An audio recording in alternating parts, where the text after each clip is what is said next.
जय हिंद। आज हम लोग टीचिंग एप्टीट्यूड के 5वें क्लास में आए हैं, जिसमें हम लोग बात करेंगे कि लर्निंग क्या होती है, टीचिंग्स को अफेक्ट करने वाले कौन कौन से फैक्टर्स हैं और टीचिंग टेक्निक्स। ये तीन चीज को हम लोग आज मेनली कवर करेंगे। लर्नर्स के लिए मैं अगले क्लास में आपको डीपली उसमें बताऊंगा। आज थोड़ा बहुत मैं बताऊंगा लर्नर क्या होता है। लर्नर्स का पूरा डीप क्लास आपको नेक्स्ट क्लास में बताऊंगा। मैं अजय कुमार गुप्ता आप सभी को कॉमर्स कोच में स्वागत करता हूं। आज लर्निंग जो कि मेन टॉपिक है, लर्निंग क्या होता है। लर्निंग मतलब होता है अधिगम। अधिगम को अगर कहा जाए तो सीखना। जो लर्नर्स जैसे मैं आप लोग को समझा रहा हूं, अभी मैं आप लोग को समझा रहा हूं, तो जैसे आप समझ रहे हैं आप लर्नर हैं। लेकिन मैं जो चीज समझा रहा हूं, जो चीज सिखा रहा हूं, उस चीज को जब सीखते हैं, ग्रहण करते हैं, तो उसी को बोलते हैं लर्निंग, उसी को बोला जाता है टीचिंग। सॉरी, हम तो टीचिंग आपको कर रहे हैं, लेकिन आप जब सीख रहे हैं उसे, तो उसे लर्निंग कहा जाता है। अब हम लोग लर्निंग के बारे में समझेंगे कि लर्निंग का और भी क्या क्या तथ्य हैं अंदर में। लर्निंग मतलब कहता है कि शिक्षक के मुख्य कार्य जो होता है वो होता है स्टूडेंट को सिखाना, शिक्षार्थी को सिखाना। जो भी छात्र को हम सिखाते हैं उसी का वही मेन मकसद होता है एक शिक्षक का। एक टीचर होने के नाते एक मतलब बहुत ही अहम पॉइंट जो होता है वो होता है छात्रों को उस पे मतलब जो सब्जेक्ट आपको सिखा रहे हैं उस सब्जेक्ट पर मेन कमांड देना। शिक्षार्थी जो हमारा होता है, शिक्षार्थी का मुख्य कार्य होता है सीखना। जैसे हम आपको सिखा रहे हैं तो मेरा मेन मकसद है कि मैं इस चीज को आप तक पहुंचाऊं, आपको सिखाऊं, इसके बारे में आपको नॉलेज दूं। ये मेरा मकसद है। लेकिन आपका मकसद क्या है? आपका मकसद है कि जो मैं सिखा रहा हूं उसे आप सीखें। मैं आपको सिखा रहा हूं, ये आप ग्रहण करें, मतलब इसको जान करके अपनी ज्ञान में वृद्धि करना आपका मुख्य कार्य है। मतलब आपका कार्य है सीखना, मेरा कार्य है सिखाना। तो ये दोनों का मुख्य कार्य है। कहता है जब सीखना या अधिगम प्रभावशाली होगा, जैसे आप प्रभावशाली होगा मतलब जैसे आप सीख लेंगे, मतलब आप प्रभावपूर्वक सीख लिए जो मैंने सिखाया, तभी कह सकते हैं कि शिक्षण प्रभावशाली माना जाएगा। जैसे मैंने आपको कंटेंट डिलीवर कर रहा हूं, आपको समझ में ही नहीं आ रहा, तो इस शिक्षण को प्रभावशाली नहीं माना जाएगा। लेकिन अगर मैं इस कंटेंट्स को आपको बता रहा हूं, अगर आपको समझ में आती है, दैट मीन्स कि मेरी टीचिंग आप प्रभावशाली मानी जाएगी। मतलब कहने का मतलब है, अगर मैं समझा पा रहा हूं आपको, अगर मैं इसके बारे में पूरी ब्रीफ आपको समझा पा रहा हूं, आपके दिमाग तक पहुंचा पा रहा हूं, दैट मीन्स कि मैं आपको अच्छी टीचिंग कर रहा हूं। अगर मैं नहीं समझा पा रहा हूं, दैट मीन्स कि मेरी टीचिंग अच्छी नहीं है। मतलब टीचिंग को प्रभावशाली अगर तभी माना जाएगा जब सीखना प्रभावशाली होगा, अधिगम प्रभावशाली होगा, तभी हम कह सकते हैं वो टीचिंग बेस्ट है, वो टीचिंग अधिक प्रभावशाली है। उसके बाद हम लोग कहते हैं शिक्षण जो है वो एक कार्य है। एक क्या है? ये वर्क है। शिक्षण ना कि सीखना। शिक्षण एक कार्य है, मतलब टीचिंग एक कार्य है, अधिगम उसकी एक उपलब्धि है। जैसे मैं टीच कर रहा हूं, जैसे मैं आपको पढ़ा रहा हूं, ये एक कार्य है, ये वर्क है। लेकिन इसकी उपलब्धि कब है? जब आप इसको सीख लेंगे। तो दैट मीन्स कि सीख लेंगे तभी हम कहेंगे कि मैंने शिक्षण जो किया, जो टीचिंग किया, वो मैं मतलब सही मायने में किया। मेरी उपलब्धि आपके सीखने पे ही निर्भर करती है। कहने का मतलब ये हुआ, मतलब शिक्षण कार्य है तो अधिगम जो सीखना होता है वो उसकी उपलब्धि है। मतलब किसकी? टीचिंग की। कहता है अधिगम जो है वो जीवन पर्यंत चलते रहता है, मतलब लाइफ टाइम आप सीखते रहते हो। जो भी व्यक्ति होता है जन्म से ही उसको सीखने का कार्य करता है। हम भी सीख रहे हैं, आप भी सीख रहे हो, मतलब लाइफ में आपको सीखने का कार्य निरंतर चलता रहता है। इसलिए इसे एक सीखने का जो होता है उसका मूल रूप मनोवैज्ञानिक होता है। मनोवैज्ञानिक कहा गया है कि शिक्षण का जो मूल रूप है वो मनोवैज्ञानिक है। इससे मतलब लर्निंग से कार्य की निष्पादन क्षमता में वृद्धि होती है, मतलब कैपेसिटी ऑफ परफॉर्मेंस इसमें वृद्धि होती है। किससे? लर्निंग। अगर आप लर्निंग करते हैं, रेगुलर आपकी लर्निंग बहुत अच्छी हो रही है, तो आपकी जो वर्क, आपका जो कैपेसिटी ऑफ परफॉर्मेंस है वो अच्छा खासा वृद्धि होगा।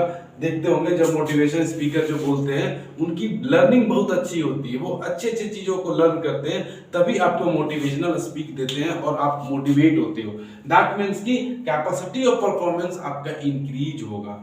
जब आप अपनी लर्निंग अच्छी रखेंगे तो मतलब लर्निंग से आप कह सकते हैं कि कैपेसिटी और परफॉर्मेंस का इंक्रीजमेंट होता है, मतलब वृद्धि होती है। उसके बाद हम लोग कहते हैं अकॉर्डिंग टू स्मिथ के अनुसार से टीचिंग का अर्थ क्या है, उनकी क्या क्या विशेषताएं हैं, उसको हम लोग जानेंगे। कहता है स्मिथ के अनुसार से शिक्षण जो टीचिंग होता है क्रियाओं का वह समूह है। टीचिंग एक क्रियाओं का समूह है जो अधिगम मतलब लर्निंग को उत्पन्न करने के लिए प्रेरित करता है। मतलब टीचिंग एक ऐसा समूह है, कह सकते हैं कार्यों का ऐसा समूह है जो आप बच्चों को लर्निंग करने के लिए प्रोत्साहित करता है, उत्साहित करता है या प्रेरित करता है। दैट मीन्स कि वही सही शिक्षण है, मतलब वही सही टीचिंग है। अगर मैं आपको उस चीज के लिए लर्निंग करवा रहा हूं, अगर लर्निंग के लिए उत्साहित नहीं कर पाया, प्रेरित नहीं कर पाया, दैट मीन्स कि मैं सही टीचिंग नहीं कर पा रहा हूं। इसका मतलब कहने का मतलब वह शिक्षण जो है वो कार्यों का वह समूह है जिससे स्टूडेंट में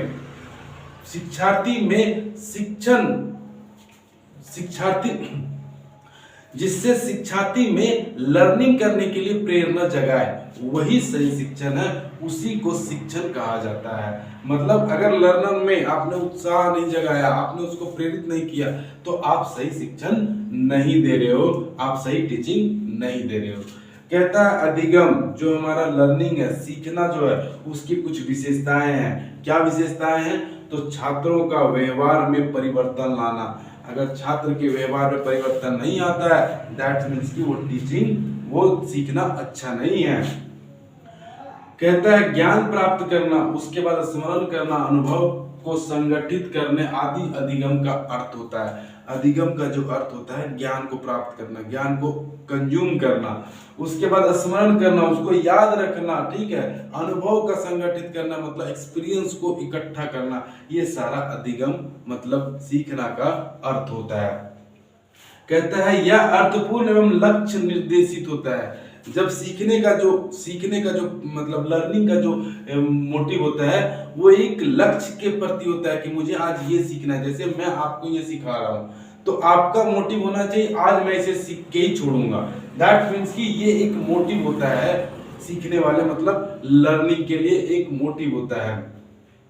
कहता है यह समस्या का समाधान की प्रक्रिया को विकसित करता है। लर्निंग जो होता है उस प्रॉब्लम ऑफ सॉल्यूशन मतलब प्रॉब्लम का सॉल्यूशन ढूंढने के लिए अपने आप को ज्यादा कोशिश करता है कि मतलब हमेशा उसका मोटिव रहता है कि जो भी प्रॉब्लम है उसकी सॉल्यूशन ढूंढना। मतलब ये हो गया आपका समस्याओं का समाधान की प्रक्रिया को विकसित करना, डेवलपमेंट करना, ये आपका लर्निंग का एक मतलब विशेषताएं हैं। उसके बाद कहता है एक क्रियाशील तथा सृजनात्मक पद्धति जो पूरे जीवन चलती रहती है। लर्निंग का प्रोसेस पूरी लाइफ चलते रहती है। ऐसा नहीं कि आपको अभी लर्न किए फिर आपको 10 साल बाद लर्निंग नहीं करनी पड़ेगी या कल से लर्निंग नहीं करनी पड़ेगी। इसका मतलब है जब आप बच्चे थे, छोटे होते हैं, जब बच्चे छोटे होते हैं तो मम्मी पापा से लर्निंग करते हैं, जब स्कूल जाते हैं तो टीचर से लर्निंग करते हैं, जब कॉलेज जाते हैं तो प्रोफेसर से लर्निंग करते हैं। उसके बाद जब जीवन अपनी गृहस्थ जिंदगी में आते हैं तो समाज से सीखते हैं कि कैसे मतलब अपने आप मतलब अपनी नॉलेज को इंक्रीज किया जाए, मतलब एक्सपीरियंस को गेन किया जाए। मतलब जी सीखने का जो प्रक्रिया है वो पूरी लाइफ आपका चलेगी। यहाँ तक कि आप बुजुर्ग हैं तो भी सीखने का प्रक्रिया निरंतर चलती रहती है। तो कहता है ये क्रियाशील और सृजनात्मक होता है। उसके बाद कहता है अधिगम जो होता है ज्ञान, बोध और संकल्प शक्ति को द्वारा ही संभव है। मतलब ज्ञान, बोध और संकल्प शक्ति के बिना सीखना मुश्किल है। कहते हैं ये जो होता है सीखना जो होता है, अधिगम जो होता है वो सार्वभौमिक होता है, मतलब यूनिवर्सल होता है। ऐसा नहीं कि हम ही सीखते हैं, पूरी दुनिया इसको सीखती है, पूरी वर्ल्ड इसको सीखता है, मतलब पूरी यूनिवर्सल इसको ग्रहण करता है। मतलब यह एक यूनिवर्सल ट्रूथ है कि मतलब सीखना निरंतर होता रहता है।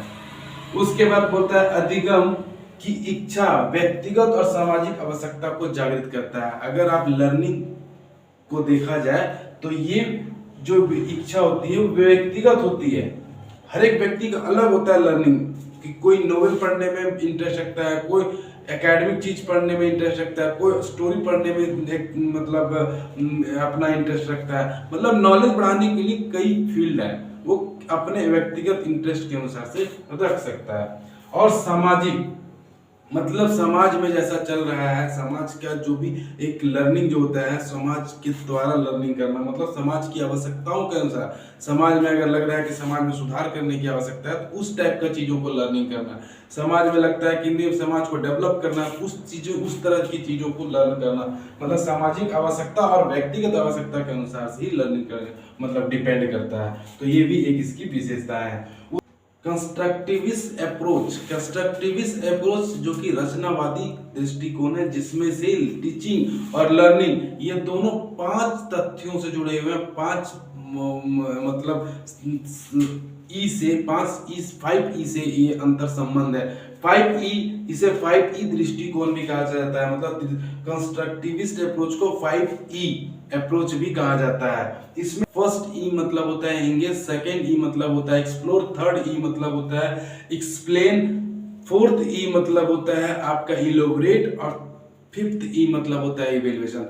इंगेज करना, फर्स्ट इंगेज मतलब होता है संलग्न करना, मतलब शिक्षार्थी को उसके प्रति प्रेरित करना, शिक्षण के प्रति प्रेरित करना कि शिक्षण करना चाहिए, लर्निंग करना चाहिए, सीखना चाहिए, तो वो चीजों के लिए प्रेरित करना। तो वो होता है पहला इंगेज। दूसरा होता है एक्सप्लोर। एक्सप्लोर कहता है कि अपनी इंद्रियों को पूरा खुले रख करके जो भी चीज आप सीख रहे हैं, पूरी 5 इंद्रियों को खुला करके, मतलब 5 ही इंद्रियों को ओपन करके ही आपको लर्निंग करने में ज्यादा फायदा है।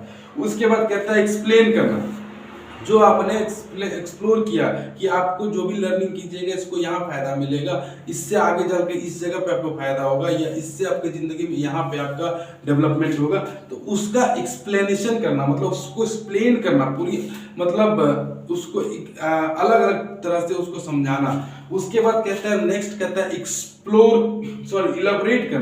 इलेबोरेट करना मतलब उसको और विस्तार से समझ। उसके बाद आता है फैक्टर्स ऑफ अफेक्टिंग टीचिंग, मतलब टीचिंग में कौन कौन से ऐसे फैक्टर्स है जो कि टीचिंग को प्रभावित करता है, जो टीचिंग के ऊपर प्रभाव डालता है। पहला है एजुकेशन क्वालिफिकेशन ऑफ टीचर्स का एजुकेशन क्वालिफिकेशन, जितना हायर क्वालिफिकेशन रहेगा टीचर्स का, दैट मीन्स कि उनके पास नॉलेज उतना ही ज्यादा होगा। तो टीचर्स का क्वालिफिकेशन भी एक मैटर है जिससे आपका टीचिंग प्रभावित होता है। अगर अच्छी मतलब उनके पास क्वालिफिकेशन, दैट मीन्स कि वो टीचिंग भी अच्छे ही दे पाएंगे, उनके पास अच्छे नॉलेज का एक संग्रह होगा। उसके बाद कहता है टीचिंग स्किल, टीचिंग पढ़ाने का जो स्किल है वो जन्मजात होता है, ये एक बाय बर्थ होता है, मतलब बाय बर्थ होता है, एक तरह से कह सकते हैं कि ये मतलब उनके अंदर बिल्ड होता है, बस उसको आगे जाकर के निखारना होता है। तो टीचिंग को बनाया नहीं जा सकता है, टीचिंग बाय बर्थ होता है, मतलब उनके अंदर एक मतलब उनके अंदर एक जुनून होता है। तो टीचिंग स्किल आपको ज्यादा ही इफेक्टेड होगा, ज्यादा ही प्रभावशाली डालेगा। उसके बाद बोलता है कि एक्सपीरियंस ऑफ टीचिंग का अनुभव अगर किन्हीं टीचर्स के पास है, दैट मीन्स कि वो ज्यादा ही आपको बेहतर समझा पाएंगे। अगर जिनके पास एक फ्रेशर टीचर रहेंगे, उनके पास उतनी आइडिया नहीं है कि कैसे बच्चों को हैंडल करना चाहिए, कैसे बच्चों के प्रति हमारा व्यवहार होना चाहिए, कैसे क्लासरूम का इन्वायरमेंट होना चाहिए, तो इस टाइप का चीजों को उनके एक्सपीरियंस से ही गेन होता है। तो एक्सपीरियंस टीचर आपके लिए फायदेमंद होता है, मतलब एक्सपीरियंस टीचर मतलब टीचिंग्स को अफेक्ट करता है। उसके बाद कहता है क्लासरूम का इन्वायरमेंट, क्लासरूम का भी इन्वायरमेंट बहुत जरूरी है। क्लासरूम का इन्वायरमेंट भी टीचिंग के लिए इतना इंपॉर्टेंट है। जब आपका इन्वायरमेंट बहुत मजबूत रहेगा, मतलब क्लास का इन्वायरमेंट बहुत ही मतलब स्ट्रांग रहेगा, तो आप जो भी कंटेंट से डिलीवर करेंगे वो बच्चों तक अच्छा से पहुंच पाएगा, हर एक बच्चे उसको समझ पाएंगे। तो इन्वायरमेंट भी आपको मतलब मजबूत रखना चाहिए, मतलब जब भी आप पढ़ाने जाए तो आपका इन्वायरमेंट एकदम पूरा स्ट्रांग रहना चाहिए, क्लासरूम का जो इन्वायरमेंट होगा वो। उसके बाद कहता है इकोनॉमिक फैक्टर, आर्थिक कारक, जो भी शिक्षक होते हैं उनका कोई आर्थिक परेशानी ना हो, ऐसा नहीं कि आर्थिक परेशानी होगा तो वो सही से कंटेंट्स को डिलीवर नहीं कर पाएंगे।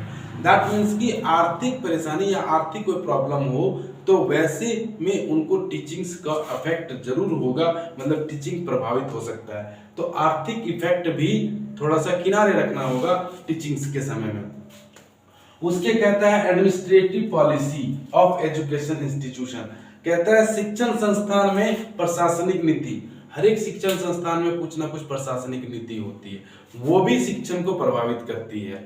उसके बाद कहता है कि सब्जेक्ट मैटर्स, सब्जेक्ट मैटर मतलब विषय वस्तु, विषय वस्तु भी शिक्षण को प्रभावित करती है। कौन सी विषय वस्तु, जो विषय वस्तु उसकी उपयोगी है उसी विषय वस्तु को वहां लगाया जाए, उसी विषय वस्तु को बच्चों पे अप्लाई करना चाहिए। तो विषय वस्तु भी आपको शिक्षण को प्रभावित करती है। उसके बाद बोलता है expectation of society and parents, समाज और माता पिता की अपेक्षा, समाज और माता पिता की इच्छा भी शिक्षण को प्रभावित करती है, टीचिंग्स को प्रभावित करती है। मतलब बच्चे को जो इच्छा है उस पे ज्यादा फोकस करना चाहिए, बच्चे को उस लाइन में ज्यादा बढ़ाना चाहिए जिसपे उसको ज्यादा इंटरेस्ट है।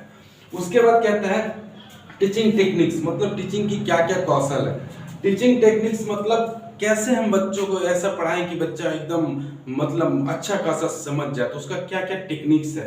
कहता है जो आप पढ़ा रहे हैं उस पाठ का परिचय दीजिए, परिचय को कैसे व्यवस्थित रूप से देना है उस पर हम लोग को व्यवस्था करना, कि हम जो पाठ का परिचय देने जा रहे हैं उसका पूरी अच्छी व्यवस्था होनी चाहिए। उसके बाद कहता है शिक्षण सामग्री, जो भी शिक्षण सामग्री आपके पास होनी चाहिए, जैसे मान लीजिए मुझे आपको पढ़ाने के लिए इन सभी जैसे बोर्ड, मार्कर्स, स्टैंड्स, कैमरा, ये सभी की आवश्यकता है, तो उनका आप एक समायोजन मतलब उनका आप एक संग्रह कर लेना चाहिए। उसके बाद बोलता है पाठ का परिचय, फिर आप पाठ का उसका परिचय दीजिए, उसका इंट्रोडक्शन दीजिए कि ये पाठ में ये बोल रहा है। उसके बाद आप कक्षा में पूछे जाने वाले जो भी प्रश्न पूछे जाते हैं उसको व्यवस्था, ऐसा नहीं कि जैसे तैसे उठ करके कोई भी क्वेश्चन पूछ ले, नहीं, उसकी एक पूरी प्रॉपर व्यवस्था होना चाहिए ताकि कोई दूसरा बच्चा डिस्टर्ब ना हो, या जो बच्चा एक बच्चा क्वेश्चन पूछा है दूसरा बच्चा उसका भी लाभ ले। तो ये चीज आपका होना चाहिए, मतलब पूछे जाने की एक व्यवस्था अच्छी होनी चाहिए। उसके बाद कहता है प्रश्नों का सही वितरण, जो प्रश्न हम दे रहे हैं या जो प्रश्न जो हम बच्चे से पूछ रहे हैं उसका सही वितरण होना चाहिए। ऐसा नहीं कि मतलब पूरा क्लास का मतलब एनवायरनमेंट ही मतलब गड़बड़ हो जाए, तो प्रश्नों का सही वितरण भी होना चाहिए। उसके बाद बोलता है प्रतिपुष्टि प्रबंधन, मतलब रिस्पांस मैनेजमेंट, जो हम क्वेश्चंस पूछ रहे हैं या जो हम क्वेरी कर रहे हैं या जो चीज हम पढ़ा रहे हैं उससे अगर हम कुछ पूछना चाहते हैं, कुछ इवेल्युएशन करना चाहते हैं या कुछ कंसंट्रेशन देखना चाहते हैं, तो उसका भी रिस्पांस एकदम अच्छे से मैनेजमेंट हो। ऐसा नहीं कि मतलब पूरा क्लास का एनवायरनमेंट खत्म हो जाए, मतलब अगर मैंने कोई चीज का बोला कि अच्छा इसका जवाब दिया, ऐसा नहीं कि सारे बच्चे चिल्लाने लगे।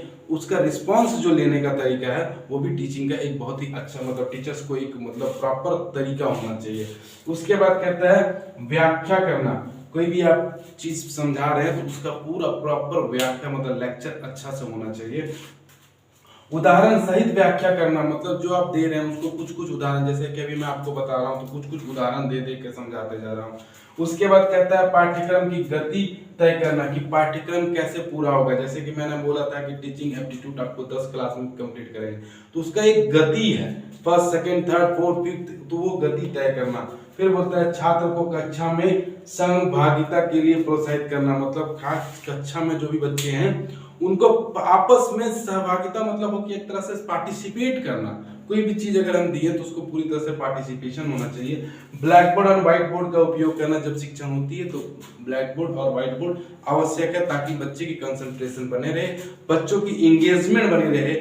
उसके बाद कहता है पाठ का समापन करना, जो भी आप चैप्टर्स पढ़ा रहे हैं उसका प्रॉपर मतलब एंडिंग होना चाहिए। ऐसा नहीं कि जैसे तैसे, मतलब एंडिंग और स्टार्टिंग दोनों ही बहुत ही बेस्ट होना चाहिए। उसके बाद बोलता है असेसमेंट वर्क, असेसमेंट दे करके भी आप बच्चों को चेक कर सकते हैं बच्चा कैसा है, सीखा है या नहीं सीखा है। उसके बाद कहता है evaluation of student progress, student में क्या प्रोग्रेस हुआ उसका इवेल्युएशन करना, उसका इवेल्युएट करेंगे तो हम समझ पाएंगे कि बच्चों को मैंने क्या सिखाया। उसके बाद बोलता है कक्षा का प्रबंधन करना, मतलब मैनेजमेंट ऑफ क्लासरूम का पूरी तरह से अच्छी से मैनेजमेंट होना चाहिए। तो आज हम लोग लर्निंग के बारे में समझे, कंस्ट्रक्टिविस्ट अप्रोच के बारे में समझे, फैक्टर अफेक्टिंग टीचिंग, टीचिंग को कौन कौन से फैक्टर अफेक्ट करता है उसको समझे, टीचिंग टेक्निक्स, इन सभी को समझने के बाद हम लोग अगले क्लास में लर्नर को ज्यादा डीप तरीके से समझेंगे और भी जो टीचिंग एप्टीट्यूड में जो कंटेंट्स है उनको मैं उम्मीद करता हूं कि जो मैंने समझाया है वो आपको बहुत अच्छे से समझ में आया होगा। और साथ ही हमारा क्लास कैसा लगा उसके बारे में कमेंट कीजिए, और आपको किसी तरह का टॉपिक में दिक्कत आ रही है तो उस टॉपिक को भी मुझे बताइए, मैं उसके लिए एक अच्छा क्लास आपके लिए तैयार करूंगा और उस टॉपिक को समझाने का कोशिश करूंगा जो कि आपके आने वाले एग्जाम में मददगार साबित होगा। और साथ ही हमारे कॉमर्स कोच चैनल को लाइक और सब्सक्राइब कर लें ताकि आपको हमारा नोटिफिकेशन या हमारा वीडियो आपके तक फर्स्ट पहुंच सके। और साथ ही कम से कम एक दोस्त को जरूर फॉरवर्ड करें ताकि उसको भी इस क्लास का मदद मिल सके और आने वाले एग्जाम में वो भी सफलता हासिल कर सके। हमारे साथ इतना देर बने रहने के लिए बहुत बहुत धन्यवाद।